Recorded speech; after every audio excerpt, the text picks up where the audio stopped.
존경하는 국민 여러분, 김진표 의장님을 비롯한 선배 동료 의원 여러분, 한덕수 총리를 비롯한 국무위원 여러분, 국민의힘 서초월 박성중 의원입니다. 곧 민족 대명절인 추석이 다가옵니다. 농수축산업계에서는 명절 효과를 크게 기대하고 있습니다. 그러나 민주당은 연일 후쿠시마 오염 처리수 괴담을 선전선동하며 국민들을 불안에 떨게 하고 있습니다.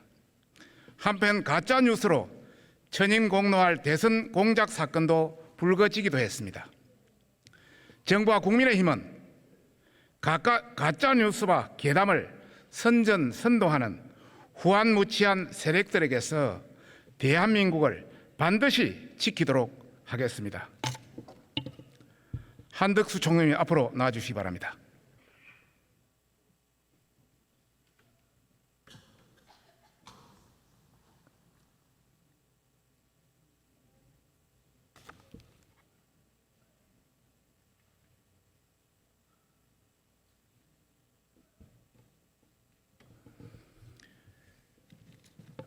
총리님, 민주당은 2008년 강우병 괴담, 2010년 천안함 괴담, 2017년 사드 괴담으로 재미를 보더니 이제 후쿠시마 오염수 처리수에 대한 괴담을 선전선동하고 있습니다. 총리님, 문재인 정부 때 정의용 전 외교부 장관도 IAEA 기준에 맞는 적합한 절차에 따른다면 굳이 방류에 반대할 것이 없다, 이렇게 발언한 거 알고 계시죠? 네, 2014년 4월 19일입니다. 예. 그러면 윤석열 정부하고 문재인 정부하고 방류의 여러 가지 기준이라든지 방법이라든지 절차에 차이가 있습니까? 당초에는 아마 기준 자체는 확정이 되거나 하지는 못하지 않았나 싶습니다. 제가 정확히 모르겠습니다만, 그러나 분명한 것은 IAEA라는 국제기구와 또 11개 국가가 참여를 해서 직접 그러한 그 샘플을 채취해서 검사도 했고요. 또 그 전체 방류 과정을 점검을 계속했습니다. 그래서 이제 그러한 결과 IAEA도 그 정도 절차면은 합리적이다, 과학적이다라고 얘기했고, 저희도 7월 7일 날 검토를 해서 발표를 했습니다. 그에 따른 지금 방류가 시작되고 있고, 매일 1시간마다 각 그 주요 분야에 있어서의 그 과학 기준에 의한 수치, 그것들이 지금 공개되고 있습니다.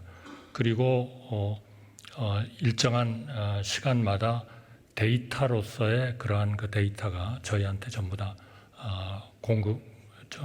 제출이 되고 있습니다. 그래서 한마디로 얘기하면은 지난번에 사드는 그것이 여러 가지 장애가 있어서 그 소위 환경영향 평가에 의한 기준이 상당히 늦게 나왔습니다.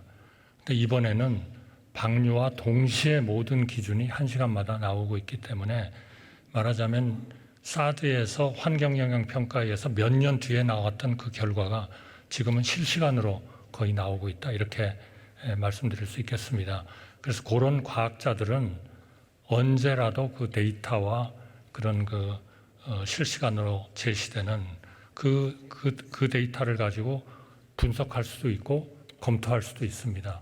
또 대한민국은 2주에 한 번씩 일본에 현지에 가가지고 IAEA와 그런 문제에 대해서 논의를 하도록 하는 길도 열려 있습니다. 그래서 중요한 것은 이젠 정말 과학적으로 이 방류가 이루어지느냐 하는 것을 모니터링하는 것이 중요하고, 현재로서는 큰 문제 없이 그렇게 이루어지고 있다 하는 말씀을 드리기 때문에, 정말 우리 정치권에서도 문제가 있다면 저희 정부가 제일 먼저 나서서 방류 금지를 요청하고, 필요하면 국제해양법재판소에도 제소를 할 준비가 돼 있습니다. 지금 그것이 과학적으로 방류되고 있는 중에 그것이 과연 과학적인지 아닌지에 대해서 충분히 좀 그 과학적인 그런 토론을 통해서, 어제 제가 가락동 그 수산시장에 가서도 여러 그 수산인들이 얘기를 했습니다만, 정말 좀 정치권에서 이거를 좀 제대로 과학적으로 봐주고, 가짜 괴담이나 뉴스나 선동이나 이런 것들에 의해서 우리의 피해를 좀 받지 않게 해달라는 간곡한 그런 부탁이 있었습니다. 우리 정치권에서 꼭 좀 협조해 주시기 바랍니다. 결론적으로 말씀드리면 방류 기준은 IAEA 기준, 결국 문재인 정부나 윤석열 정부는 차이가 없고 윤석열 정부는 오히려 모니터링을 더 강화하고 있다, 이런 뜻으로 해석해도 되겠습니까? 네, 그 기초는 또 문재인 대통령 정부에서 만들어진 겁니다. 전문가도 파견하고 또 우리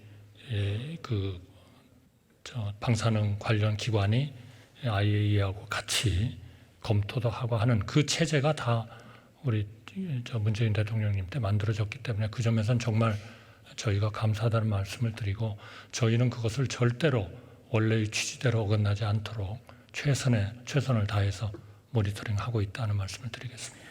결국 차이가 없는데도 민주당은 계속 독극물 운운하며 혹세무민하고 있다고 봅니다. 총리님, 후쿠시마 오염수 처리수 방류에 대해서 자유민주주의 국가들 중에 야당이 정치적으로 저렇게 도가 넘치게 악용하는 국가가 어디 있습니까? 어떤 나라가 있습니까? 글쎄요, 야당은 없지만 중국은 반대하고 있는 거죠. 그러나 뭐 딴 나라들, 미국이라든지 영국이라든지 EU라든지 이런 데에서는 다 IAEA가 모니터링하고 있는 그런 방류 시스템에 대해서 과학적이고 합리적이라는 평가를 내리고 있습니다. 민주주의 국가 야당은 없죠, 지금은. 없습니다. 예. 한편 이 오염수 영향권에 있는 미국, 캐나다를 비롯한 태평양 도서 국가들은 일본의 오염수 처리 방식을 크게 문제 삼지 않고 있습니다. 반면에 죄송합니다. 자유주의 국가 중에서도 일본의 국회 중에 예. 몇 명의 국회의원들은 반대하고 있습니다. 예, 저는 도가 넘치기라는 말을 썼습니다. 다시 한번 말씀드리면, 한편 그 영향권에 있는 미국, 캐나다를 비롯한 태평양 도서 국가들은 일본의 오염수 처리 방식을 크게 문제 삼지 않고 있습니다. 반면에 중국, 러시아, 북한 그리고 우리 민주당만이 이를 왜곡해서 극렬한 반대 활동을 하고 있습니다. 어떻게 생각하십니까? 저는 정말 정치권에서 이것이 단순한 정치 의제가 아니고 100만 명의 수산인의 생명이 달려있는 그러한 문제입니다. 정말 이거를 과학적으로 좀 봐주시고 과학적 토론을 하셔서 정치권이 협력을 해주셔야 우리 수산인들의 100만 명의 생애가 보장이 된다, 이렇게 간곡히 말씀드리고 싶습니다. 예. 오늘 아침 신문을 보니까 북한이 오염수 반대 투쟁을 지하망을 통해서 지령을 내렸다는데 반국가 세력의 어떤 준동에 대한 대책은 있습니까? 저는 그런 부분들은 뭐 적절하게 관련 기관들이 모니터링하고 필요하면 적절한 조치들을 하리라고 생각하고 있습니다. 동아시아에서 가장 많은 삼중수소를 배출하고 있는 나라는 연간 1054 테라베크렐을 배출하고 있는 중국입니다. 일본 원전의 6배, 한국 원전의 5배 수준입니다. 반면 일본 후쿠시마 오염 처리수의 삼중수소량은 연간 22 테라베크렐, 중국의 48분의 1에 불과합니다. 그런데도 민주당 이재명 대표는 중국 싱하이밍 주한 대사를 만나서 아무런 말도 못하고 고개만 숙였습니다. 일본에 대해서는 난리를 치면서 중국과 북한에 대해서는 한없이 너그러운 게 오늘날의 민주당의 민낯이 아닌가 싶습니다. 총리님, 2011년 후쿠시마 원전 사고로 오염수가 그대로 방류되었는데 우리 바다의 방사능 수치는 크게 영향이 없었습니다. 그렇죠? 네, 없었습니다. 그런데 현재 방류되는 오염 처리수는 알프스로 처리돼서 기존 농도의 100분의 1 이하 수준을 30년에 걸쳐서 방류하는데 큰 영향이 없는 거 아닙니까? 아무리 지금 영향이 없다 하더라도 대한민국 정부는 우리 국민의 건강과 안전이 최우선이기 때문에 방류되는 그러한 데이터와 과정을 면밀하게 검토하면서 문제가 있다면 언제라도 우리가 할 수 있는 모든 조치를 하도록 그런 의지가 있고 그렇게 준비하고 있다는 말씀을 드리겠습니다. 예. 한편 민주당 이재명 대표는 지난 6살 어린아이들을 국회로 초청해서 핵 오염수 불법 해양 투기를 저지해야 한다며 아이들까지 정쟁으로 삼았습니다. 해도 너무하는 거 아닙니까? 네, 우선 그 정의가 틀렸습니다. 핵 오염수가 아니라 과학적으로 처리된 오염수죠. 네. 더 나아가 KBS, MBC, 한겨레 등 친민주당 언론들도 왜곡 보도만 남발하고 있어 우리 수산업을 황폐화시키고 있습니다. 그 결과 횟집은 물론 양식장에 쌓인 우럭이 여수에서만 100만 마리가 넘게 폐사했다고 합니다. 누가 책임집니까? 그건 당연히 가짜 뉴스를 퍼뜨리는 분들이 책임을 져야죠. 총리님, 이런 대한민국의 가짜 뉴스와 괴담의 확산으로 국민의 피해가 더 늘어나지 않도록 최선의 방안을 강구해 주시겠습니까? 정부로서는 최선을 다하겠습니다. 그러나 정치권에서 정말 100만 수산인을 위해서 꼭 좀 협조해 주시기 바랍니다. 예, 들어가십시오. 법무부 장관님 나오십시오.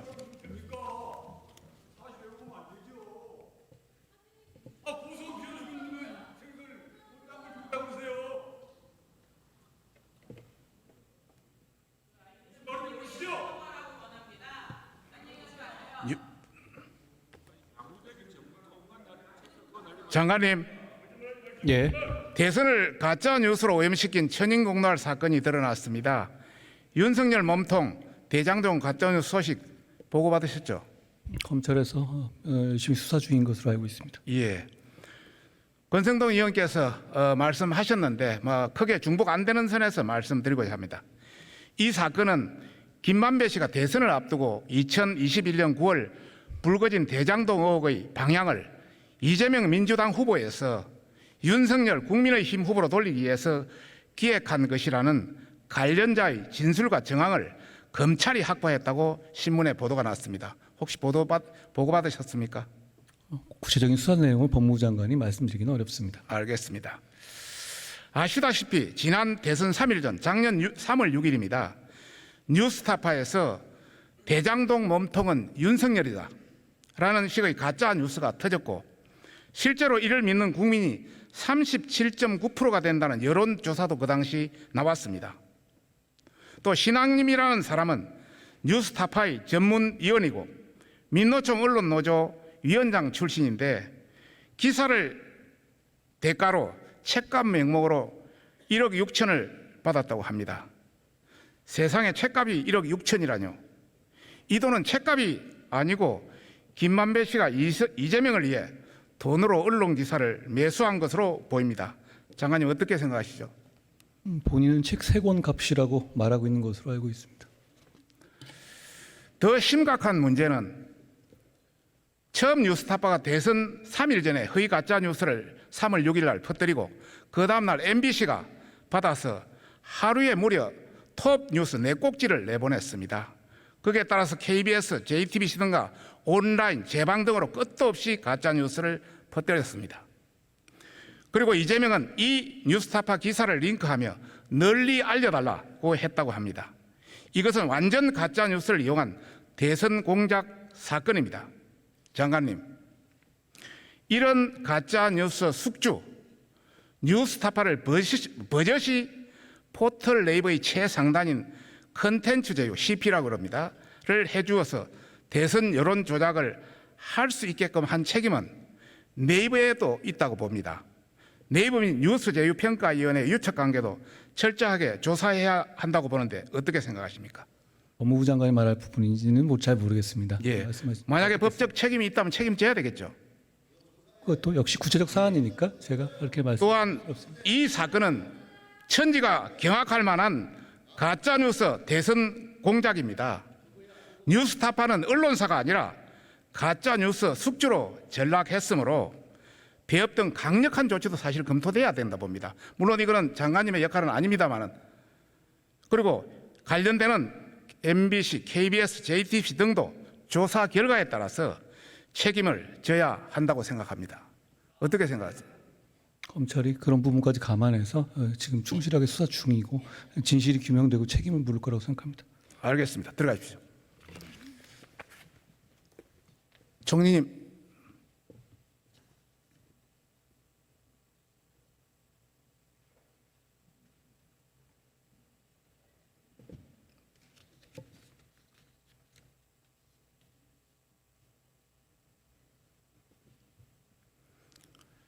문재인 정부에서 R&D 예산이 얼마나 급증했는지 아십니까? 얼마나? R&D 예산이 얼마나 늘었는지 급증했는지. 네, 굉장히 빠른 속도로 늘었습니다. 뭐 전체 예산이 다 늘었으니까요. 예, 문재인 4년 만에 10조가 늘었고요. 노무현 이명박 박근혜 11년에 걸쳐서 10조가 늘었습니다. 그 결과 R&D 과제 수가 2021년 7만 5천 개로 늘어나서 감당하기 어려울 정도로 폭증했고, 그러다 보니까 기획형 짬짬이 R&D 다운마저 발생했습니다. 부정부패 비효율이 만연해서 R&D 예산은 눈먼 돈이고 먼저 보는 사람이 임자라는 말까지 있었습니다. 사례를 보면 더욱 기가 찹니다. 어느 한 연구원은 변리사와 짜고 6년간 특허 등록 226건을 허위 수료를 만들어서 총 67억 원을 횡령했습니다. 책임 연구원은 3가지 과제, 공동 연구원은 5가지 과제에 제안에도 불구하고 어느 연구원은 12개 과제를 연구 책임자로 참여해서 과제 예산이 무려 70지원에 달했습니다. 그러다 보니까 청년 연구자들은 실력이 있어도 기회조차 잡지 못했습니다. 이뿐만이 아닙니다. 과제 쪼개기로 무려 290개 과제로 쪼개서 뿌려주고, 유사 주제로 1개 중소기업이 같은 연도에 11개 과제를 수행했고, 출연연 53개 지역부는 대부분은 출장 사무소로 전락해서 제 역할을 못하고 있습니다. 이러다 보니 R&D 전반에 대한 개혁이 필요하다는 국민의 목소리가 대단히 높습니다. 윤석열 대통령의 R&D 예산을 제로 베이스에서 검토하고 R&D 카르텔을 혁파라는 말씀도 바로 이런 것을 개혁하라는 뜻입니다. 그러시죠? 예, 바로 그렇습니다. 특히 젊은 학자들, 젊은 R&D 전문가들의 기회가 굉장히 봉쇄되어 있었다 하는 것입니다. 총님이 이번 R&D 예산 조정안의 핵심은 무엇이라고 생각하십니까? 가장 효율적으로 R&D가 배분되어야 된다 하는 것이고요. 그렇게 보면 지금 의원님 지적하신 그 모든 내용들이 다 아주 중요한 문제로서 제기가 됐고, 또 그런 하나의 좀 기득권이라 할까요?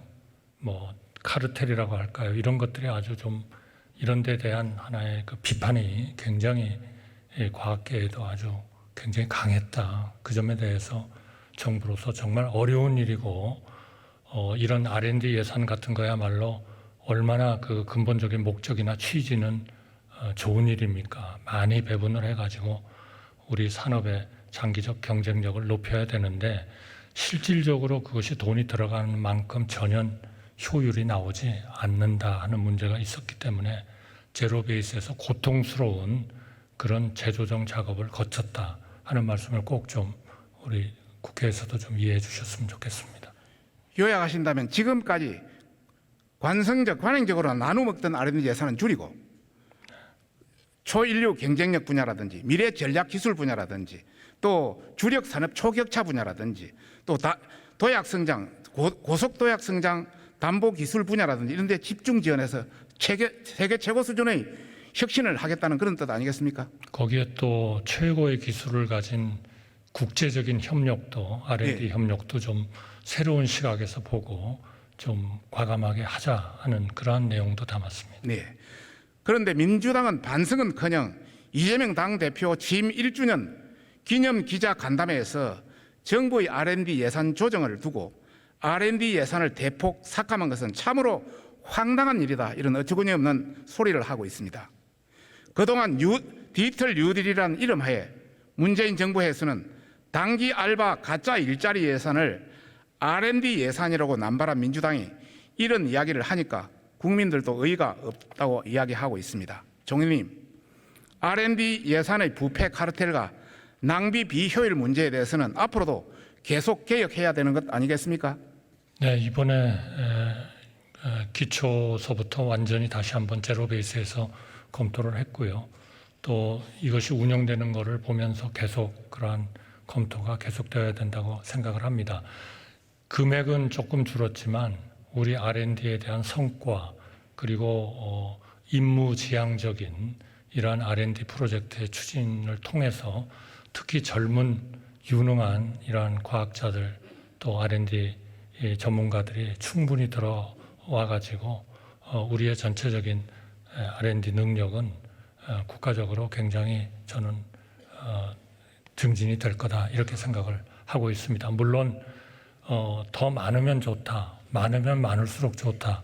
이것은 저희가 재정을 운영하는 방안은 아닌 것 같습니다. 총리님, 우리나라 우주 산업의 규모는 세계 몇 프로 정도 된다고 생각하십니까? 이제 시작을 하고 있기 때문에 세계 탑에 이르러 있다고 보기는 어렵지만 그동안에 우리가 해온 그 실적으로 보면 우리가 투자한 거나 우리가 여기에 국가적 지원을 한 것에 비하면 굉장한 실적을 보였다. 그게 저희가 몇 번 성공한 해외로의 로켓 발사, 추진체 인공위성의 발사 이런 걸로 증명이 된다 이렇게 생각합니다. 앞으로 더 좀 국가가 이 부분에 대해서 앞으로 가장 유망한 분야이기 때문에 국제사회와 협력하면서 이 부분에 대한 우리의 능력을 획기적으로 좀 개선해야 된다 이렇게 생각합니다. 거기에 바로 우리 우주항공청이 아주 중요한 하나의 거버넌스 체제로 좀 자리 잡아야 된다 이렇게 생각합니다. 현재 우리나라 우주 산업 규모는 세계 시장의 1% 수준에 불과합니다. 그래서 세계와 경쟁하기 위해서는 우주항공청의 조속한 설립이 필요합니다. 하지만 국회에서 발목이 잡혀 있습니다. 민주당은 차관급인 과기부 외청으로는 범부추 우주 관련 정책을 추진하기에는 한계가 있다면서 장관급 우주청이나 국가우주위원회 소속 우주전략본부 설치를 주장하고 있습니다. 총리님, 초기에는 조직 인사 예산의 독립성을 갖고 독임제 중앙행정기관 형태인 차관급 우주항공청으로 운영하고 그리고 추후 기능이 더 확대된다면 장관급으로 하는 것이 바람직하다는 전문가들의 의견입니다. 어떻게 생각하십니까? 네, 저희는 그렇게 생각했고 많은 전문가들하고 논의를 거쳐서 그 안을 지금 국회에 제출해 놓고 있습니다. 네, 앞으로도 정부가 열심히 우리 위원회, 상임위원회 또 의원님들께 잘 설명을 더 좀 열심히 드리도록 하겠습니다. G20 주요 20개국 가운데 우주 전담기구가 없는 나라는 우리나라밖에 없습니다. 대다수의 나라가 차관급인 우주청을 설립해 운영하고 있습니다. 표에서 볼 겁니다. 우주항공청 설립으로 대한민국의 우주산업이 2040년까지 세계시장 10%를 달성하는 경우 연 144조 원의 새로운 시장을 창출 가능하다고 추정되고 있습니다. 이것을 놓쳐서는 안 되겠죠? 네, 그렇습니다. 특히 우주산업의 생태계에서 클 수 있는 많은 중요한 부품 회사들, 이런 회사들도 아주 많기 때문에 이 발전을 통해서 우리가 세계에서 아주 산업 기술력 면에서 다시 한번 크게 점프하는 그런 계기가 될 것 같습니다. 하지만 현재 우리의 기술 개발 역량은 우주 탐사나 우주 관측이나 대형 발사체 기술 등 첨단 기술 분야에서는 선진국 대비 격차가 10년 이상으로 후발 그룹에 해당합니다. 나라의 미래가 걸린 중대한 사안입니다. 7대 우주 강국으로 가기 위해서 우주항공청이 연내에 설립되기 위해서는 9월 중에 법이 통과되어야 합니다. 총리님과 국무위원 여러분도 관심 가져주시기 바랍니다. 네. 총리님 수고하셨습니다. 들어가 주시기 바랍니다. 최선을 다하겠습니다. 예.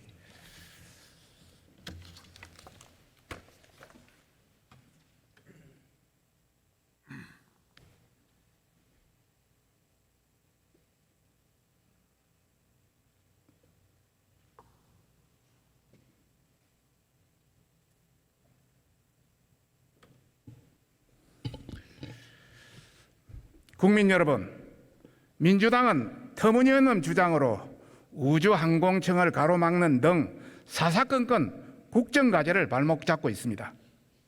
반국가 세력들은 대선을 이기기 위해 수단과 방법을 가리지 않고 가짜뉴스 공작을 하였고 후쿠시마 오염수 처리에 대한 왜곡 정보를 퍼뜨려 국민을 불안케 하고 있습니다. 국민의힘은 집권 여당으로서 이러한 반민주, 반헌법, 반국가 세력으로부터 국민을 지킬 수 있도록 최선의 노력을 다하겠다는 약속을 드립니다. 국민의힘 가방이 간사 서울 서초구의 박성중 의원이었습니다. 감사합니다.